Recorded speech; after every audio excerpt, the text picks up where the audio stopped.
Hi, self-love community. I am here live. I'm actually at an event right now called Self-Love in the Park that I co-host, and there's a section in this event where we all get 30 minutes to practice our own self-love practice. And so today I'm using the healthy outlet of journaling, but in a video form. Some call it vlogging, but video journaling basically. And so yeah, I'm just going to share this moment with you guys. And I saw that I didn't have that much memory on my phone, so I was like, I might as well go live so I don't have to worry about storage space, because I really need to get this out, and I really want to share this to acknowledge my own breakthrough with my biggest fear recently. It was probably two nights ago. So I'll share with you that my biggest trigger is the experience of seeing my romantic partner going to sleep while I really need to talk to them to really process and work out a misunderstanding or like a triggering experience that I am having. And so this has been my wounding in my past two long-term relationships. Let's just say over a decade. Okay, I was in two serious long relationships that equals to 10 plus years. And this was a cycle that I experienced over and over again, and even adding on more abusive words like, get the fuck out, stop crying, why are you crying, like you're such a fucking bitch, you're an asshole, and I would just cry and cry and cry. And the story in my head was always, why aren't they doing anything? I'm crying. Can't they see that I need help? Can't they see that I need love, to be seen, heard, understood? I need so much love right now on the floor, and you're really going to kick me while I'm down? You don't want to talk to me? Like, what kind of partner are you? And so that's my biggest trigger, and that's how I felt so unloved and unseen and unheard.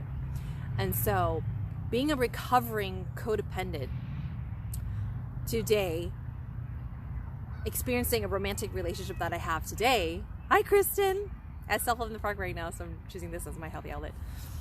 So there was a scenario where it ended up like that. So here we go. My past is just coming back again. And I broke through a couple nights ago, because the same scenario where he was very tired, he was already sleeping, and with him, he's always joking around, and that's who he's always been.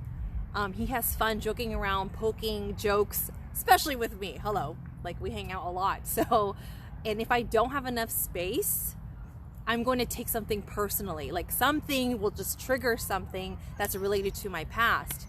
So that happened. I had just gotten back to a bunch of my clients, and I had a great day. But at the end, now reflecting back, I did not have space for like a poke, a joke, right? And so I started getting really upset, and I felt like I was like reliving a very like an experience where I felt like, oh, you're like messing with my emotions. Like, don't you know that I don't have the space right now, that you took it too far, and yada yada yada yada. And long story short, he misheard me. I said, hey, do you have the space to talk now? Because there was some silence, and then I was starting to cry already and all this stuff, and I was like really angry at him.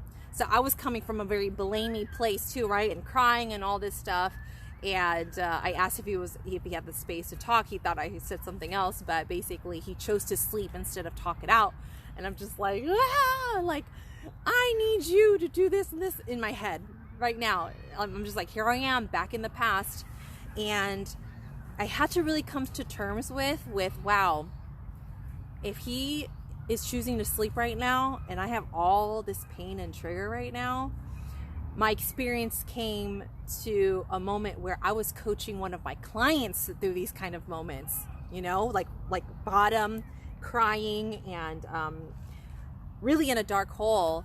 And I said, oh my God, this is going to be so uncomfortable, because I'm literally feeling like I need to be loved by somebody right now. Basically, like I need someone to save me right now, because I'm in the dark. And then it just came on. I said, okay, with my clients, I'm always talking about this one. I could continue to cry and bawl my eyes out, repeating the same story to myself about how I'm not loved and all of that, and wake up with puffy eyes, with still feeling sad because nothing's been processed, and carrying that feeling over, right? That's option 1, which is what I've been doing forever. Or 2, I can practice self-love. And so I said, I'm going to practice self-love. Let's really do this. So I grab my journal and I start to write. And I'm like, you know, and it's so crazy. It's so crazy. And it's a good thing that he chose to sleep, because I really had to face it with myself and be my own best friend and practice what I preach. And I'm really meeting my biggest, deepest trigger with self-love. I've arrived to this moment, took a lot of courage. And as I continued writing, I saw myself not crying anymore. I saw 98% of my pains dissolving. I found myself understanding where he's coming from, understanding that my trigger is my responsibility. This has nothing to do with him and everything to do with me and my pains. About this scenario where I'm in the dark, my partner doesn't want to talk, they're choosing to sleep, and I'm over here by myself with my emotions. And so, wow, I just couldn't believe that I was finally really shifting this experience. And I felt better. And the next morning, you know, he had the space to talk, and I was able to read to him what I wrote that night. And it was done. It was done. You know, he apologized, you know, parts that, you know, that he really wanted to apologize for. He's not the type of person to say sorry just to say sorry, right? He really means what he says. He's really mindful of what words he uses and stuff like that, which I really appreciate. And, you know, I owned my responsibility, and I came up with preventatives that I could take next time. So, so I broke through that just a couple of nights ago. And so the main message here is your partner is not responsible for saving you. And I'll say this again and again. Your triggers have nothing to do with the very thing or person that triggered you. It has everything to do with you and your past pains that need some loving, that need some healing, that need some processing, that needs a self-love practice. And that will be your breakthrough when you choose to meet your pain with a self-love practice.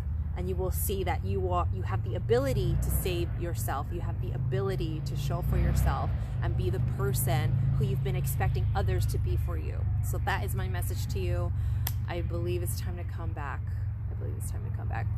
And I'm coming back. All right, everybody. Enjoy. Bye. Thanks for listening.